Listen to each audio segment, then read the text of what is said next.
The gaming and JRPG history books are littered with series that were grand in scale, had a ton of material made, yet never broke into the mainstream. However, those games with weak sales ironically attracted the strongest fans. .hack is one of those franchises. With the announcement of a new game in the series, I decided to check out the .hack series and see what it has to offer. There can't be too much to this franchise, can there? There's only 7 games on PS2, 3 anime series, several OVAs, multiple novels, and manga series. Oh man, what did I get myself into this time? Oh boy, it's gonna be another one of those videos, isn't it? I told myself I wasn't gonna drink in this video, but subscribe for more. I guess the best place to start is, what even is this franchise? .hack is a multimedia series created by CyberConnect2 and published by Bandai Namco. It's a series about an in-universe MMORPG called The World. Not that one. It's an MMO where players can basically do whatever they want. I think this is what Zuckerberg wanted for the metaverse before that crashed and burned. I pray all the AI companies never get any kind of cyberworld online, because it would make the world or Aincrad look like damn Arcadia. There's a lot of weirdness in the world as we follow the various protagonists in uncovering the secrets. On the surface, it's easy to compare .hack to the juggernaut known as Sword Art Online. To me, SAO is more approachable with far more conventional action, fan service, and escapism. Unlike .hack, which downplays action in favor of discussing themes like identity, who you are online versus offline, parasocial relationships, stuff like that. It's a case of similar premises, but taking them in different directions. Though SAO became a cash cow, while .hack remains largely obscure in the grand scheme of things. Both series were published by Bandai Namco, funnily enough. That's all fine and dandy, so the next question is, where to start? .hack is split into 3 generations, which, in universe, are different versions of the world. Project .hack was Generation 1, .hack Conglomerate was Gen 2, and then there's Gen 3. It's a matter of debate which one is better between Gen 1 or Gen 2, something that the games have actually acknowledged. Between Gen 1 and 2, there's 3 anime series, 7 games on PS2, several OVAs, and a grip of novels. And that's just the stuff that got localized. Much like series like BlazBlue, there's plenty of material that did not make it stateside, including a whole fucking fighting game. What the heck, Namco?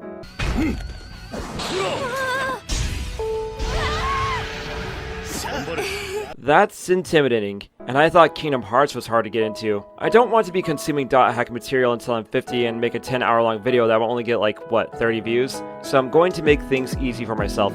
I'm only going to look at the 3 anime series and then touch on the main games that were released on PS2. That should be a good sampler of what .hack has to offer. So let's jack in, jack off, and take a look at the first anime series, .hack Sign. This shindig looks like the bomb diggity. What'd you say? Weird choice to show on Cartoon Network. Back in the day, Toonami and Adult Swim weren't advertised as anime blocks, but action show blocks. A misconception that still occurs to this very day. So having a slow-paced, dialogue-heavy narrative in the same time as hot-blooded shonen, giant robots, and superhero shows made it stand out. But I understand why most people back then don't remember much about .hack Sign. I was one of those people. I definitely watched it, but I usually watched it while doing something else like playing with Bionicle, doing homework, or playing the GameCube port of Ocarina at a time. Yeah, I was able to play console games and watch TV back in elementary school. Damn, I was ahead of the curve. Like I said, I watched this show back in the day, but I could not tell you anything about it. All I remember was the music, which still remains on my playlist. Revisiting .hack Sign 24 years later has been a delightful surprise, which is a very ironic way to describe Sign. The story is about a player named Tsukasa, who finds themselves trapped in the world with no memory of how they got there, and no way to log out. From there, he meets multiple characters who either want to help out Tsukasa, or take advantage of his unique situation. And from there, there's lots of talking, sometimes a fight, more talking, and amazing music. If you watch anime for intense action, this is not the series for you. You are probably not going to see AI TikTok edits of Sign anytime soon. If you know a solo leveling fan with insomnia, recommend them to Sign and watch them zonk out in like 2 minutes. Then again, if you know a solo leveling fan, chances are they don't have much going on up here anyway. If you can get past the high amounts of yapping, you will be treated to a series that discusses topics like identity and parasocial relationships in a respectful manner. The characters know each other in the world, but do they really know each other? Themes like that ring stronger in 2026 in a post-pandemic, always online world where you talk to your Discord buddies more than you do spend time with your spouse. .hack was ahead of the curve. Something else that might turn off people is the protagonist Tsukasa. He's non-confrontational, an asshole, and comes across as a whiny little prick. It's clear that he was cut from the same cloth as Shinji Ikari. Their faces even look alike, but as the series goes on, his relationships with the other characters and the world itself deepen, and we learn why Tsukasa is the way he is. The big reveal of this series is well known among anime fans, but I will not spoil it here. And I really cannot stress that the vibes they're signed are through the roof. Despite there being so much dialogue, there's a lot of scenes of the world itself. It makes your mind wonder what is out there in the world, what adventures lie beyond what is happening with Tsukasa. It makes you wish there was a game where you could explore the world. Hey, would you look at that? The music from Yuki Kajiuda also plays a huge part in Sign's appeal. It just adds to this lonely atmosphere that permeates throughout Sign. JRPG pop is what I call it. Apparently, there was an option on the DVD to mute the dialogue so you could just drone out and enjoy the tunes. If the copyright gods are kind, you will be hearing it in this video.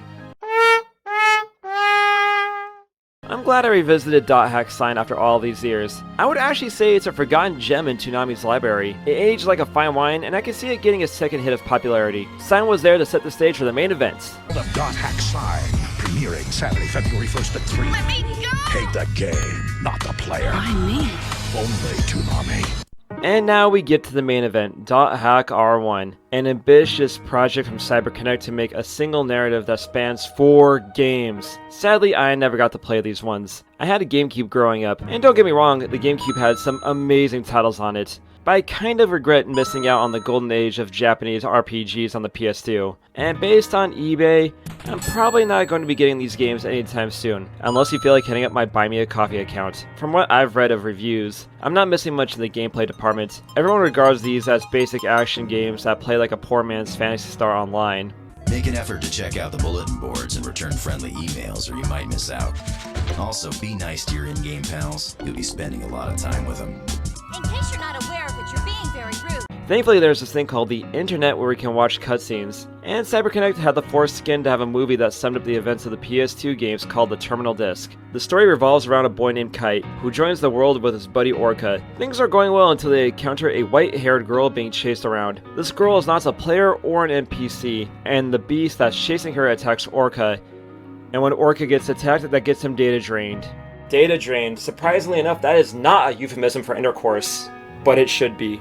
This results in Orca being put into a coma in the real world. Kite then gets a mysterious item called the Twilight Bracelet, and he teams up with a woman named Black Rose. They link up to help save their friends and unlock the secrets of the world. Watching more of the cutscenes, I realized that .hack was not about the gameplay, more about making relationships and how you interact with others in an online space. Everyone has their own goals that might not align with Kite's. People think one thing, then through communication and action reveals that they meant another. While Kite and Black Rose are the stars of the show, it shows that everybody in the world has a role to play. It makes sense, this is an MMO.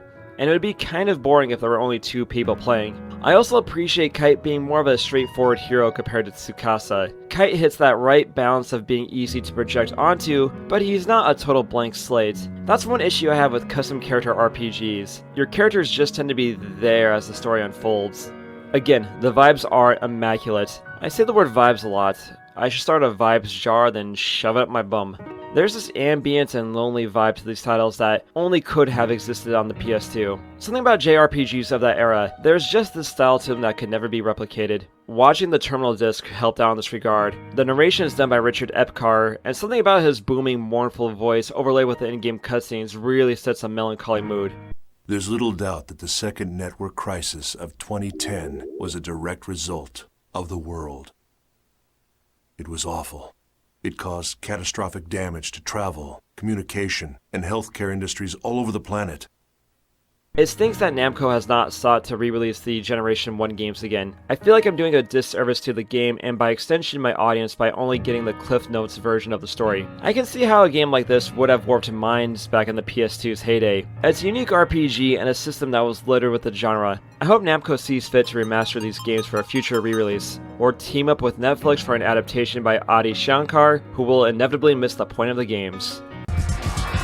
Toonami gives Dot Hack Infection for the PS2 a 7 out of 10. Ride him, cowboy. I knew that a net game called The World was really popular, but I never had a desire to play it.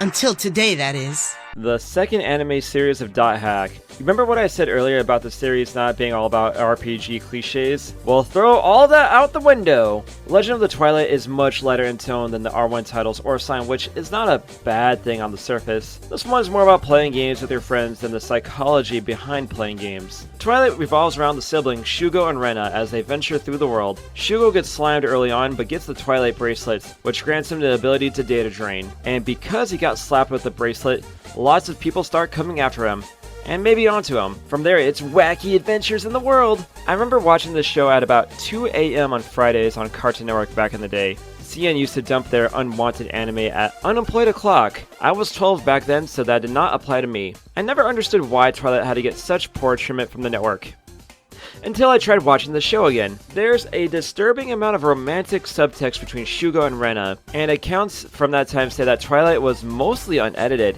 Keep in mind, Shugo is surrounded by tons of women who tease him constantly, but somehow he's most passionate about his sister instead of the other girl or the big titty woman who is definitely a groomer. There's plenty of scenes of underage girls wearing revealing outfits, including the main character Rena, who dresses like Black Rose. Even Shugo calls her out in the first episode. It's just... couldn't you wear something a little more legendary? I don't know. Personally, I think this look is kinda cute. The manga was even more risque than the show, believe it or not. Incestuous relationships and young kids in revealing outfits. I found the favorite anime of the 45th President of the United States. Assuming he can ever stay awake for a full episode. This aired in 2003 in Japan, which is right about the time the moe craze was hitting the scene because animators learned that pandering to lonely and horny adult men can create oodles of cash. That's why anime from like 2005 to 2010 or so was mostly moe garbage. And I need to get this off my chest. Lucky Star always fucking sucked, and the theme song is the Japanese equivalent of Angela Anaconda. That is the second time I referenced that show this year, which is 2 times too many. Going back to Twilight, I think there is a bit of wish fulfillment in seeing a young boy surrounded by women who flirt with him all day. I personally would not mind hanging around a bunch of women all day that were grooming me, as long as they are of age and not related to me at all. I don't want another Street Fighter 6 Alex situation. It's just funny seeing the series that deconstructed the RPG genre would go on to play all the tropes straight. If this show was released in like 2016 or 17, it would have caused even more YouTube hacks to rip into it like they did with Sword Art Online, but somehow this show would have been a big hit. To be frank, I could only stomach a few episodes of Twilight before moving on. But if you enjoy trash like this, then Twilight is up your alley. More like up your ass. The last thing notable here I'll say about Twilight is that Shugo is one of Bryce Papenbrook's earliest roles. So if your animation needs someone to voice an RPG playing male with incest subtext, then he's your man. It's kind of like if you need someone to play second banana to a blue and or CG and or furry character, you hire James Marsden. Lesson learned, pick your niche and stick with it. I also asked on my community tab page, what is your favorite cult classic RPG series? And unsurprisingly, Dot Hack won this one. I'm actually surprised how many people on my space really did like this franchise so much. That said though, it is depressing to see so little people pick Breath of Fire or the Shining Force series. I'm telling you Sega, remake Shining Force 3 all parts, it will be a masterpiece and utterly mog anything Fire Emblem related. By the way, make a new Golden Sun too, that'd be pretty cool. Ugh, and here I was worrying about you. Sissy! After the events of Twilight, there is a time skip and we go into the world of version 2, starting the events of the Dot Hack conglomerate with Dot Hack Roots and the GU games. The star of these projects is Haseo, who we met back in Sign as the player killer Sora. He went from a dickhead elementary school kid to a shithead high schooler who was in his try-hard emo phase. That explains why Haseo has one of the most absurd character designs I've seen. Only a high school kid who is way into anime, comics, quotes The Dark Knight religiously, has a picture of Urahara from Bleach as his form avatar, his MySpace is full of new metal and deathcore, hates Soulja Boy but secretly cranks that shit, wears girl jeans with that one A Day to Remember t-shirt that all the emo kids had back in the day, would think is cool. Then again, who am I to judge? And his angsting in GU, particularly the first game, can be grating. Bro, you are a gamer who is chugging more Monster than water. You are doing fine in life. Then again, after playing a bit of G1 and watching the companion show Roots, a lot of people are just plain jerks to Haseo. People keep obfuscating the truth or their goals from Haseo, when they clearly need something from him and nobody telling him what's happening. You would be pretty salty too if everybody was coming after you and no one giving you any info. So much of GU's issues could have been solved if someone sat down with Haseo and just gave it to him straight. Of the 3 anime I had to watch for this video, Roots is easily the most approachable. There's a good balance between fan service, dialogue, and action that Sign and Twilight did not have. While not as unique as Sign, Roots was very enjoyable. It probably will not hold your attention unless you are trying to play the GU games, as it seems dated conceptually in a post-SAO anime landscape. That being said, watching Roots then going into GU is definitely worth it if you picked up the games. And unlike the Gen 1 games, Namco did a surprise release that had all 3 of the GU games on it, plus a 4th bonus episode. Namco can fit 3 PS2 games on a single Switch cart without any patches. What's your excuse, Square?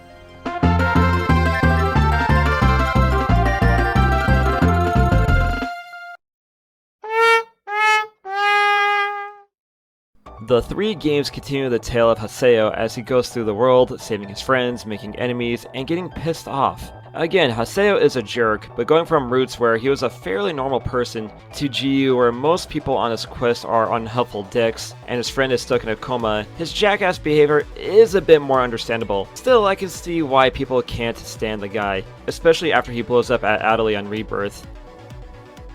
Reading the news section was depressing. Government's ignoring the will of the people. No surprise there. And I pray to the goddess Athena that this article never comes to reality. At a certain point while watching Roots and playing the last recode, I have to ask if the world is worth it if everybody is just player killing each other, and people offline are getting put into comas because of this game that seemingly manifested out of nowhere. You would think someone would step in and be like, hey, this world thing, it's kind of unaliving people. You think it could stop that from happening? Then again, given that world government seem to be bending over backwards to a bunch of AI tech bros who are happily destroying the planet because they didn't get laid in high school, I am not surprised that the Japanese government didn't do anything to stop the world.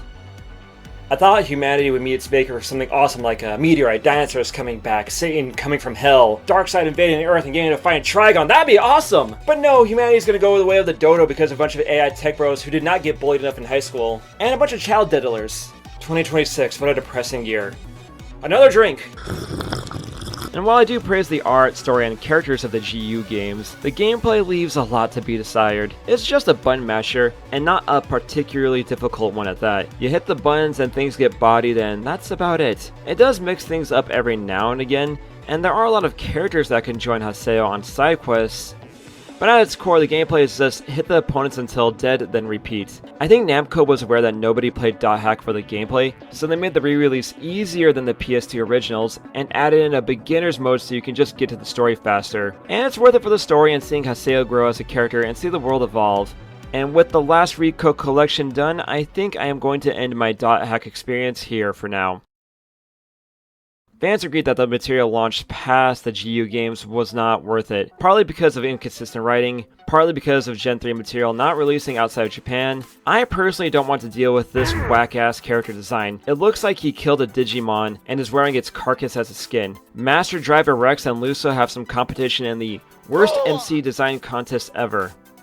Starting from Sign and ending all the way at their last recode, it really is cool to see this story evolve over such a long span of time and through so many different media formats. CyberConnect really did have an ambitious vision for this franchise, and it's cool that they got to make so much material for a series that never became more than a curiosity. It aged surprisingly well, and I hope that more people get into the series. I'm glad I got a taste of this franchise before it gets a much needed reboot with Dot Hack 0, so hopefully that will stick the landing, and hopefully more gamers will check out this fascinating series. So that's my look at the Dot Hack series finished, and I hope you enjoyed it. Yeah, there was a lot to this series, and more that I could have gone on and on and on, but again, I didn't want this video to be like 10 hours long. I've always had a fascination with this series, and I'm glad I got to take a little taste of this series, because it's a really cool series, and it really was ahead of the curve. And I am glad that CyberConnect is bringing back the franchise and is going for a soft reboot, because again, trying to go through all that content I mentioned earlier, that's a little intimidating. So we'll just have to wait for Dot Hack 0 in the future, and that'll be content for that day. In the meantime, I'm just gonna enjoy what I've seen with Dot Hack and maybe check out some of the other stuff in the series. And by the way, Namco, make sure you port the Dot Hack R1 games to Switch, and the Xenos Saga collection, that'd also be really cool. So yeah, I guess we'll leave it there. So let me know some comments. What's another cult classic RPG you love? Let me know down there in the comments. And while you're down there, make sure you subscribe to the channel, hit the bell to open notifications of future videos. Follow me on the social media accounts like Twitter, Instagram @ZMings. And if you feel so kind, feel free to hit me up on the Buy Me a Coffee account. Throw some bucks my way, and that will really help the channel out. So yeah, I guess we'll just end the video there. So love you, everybody. Take care.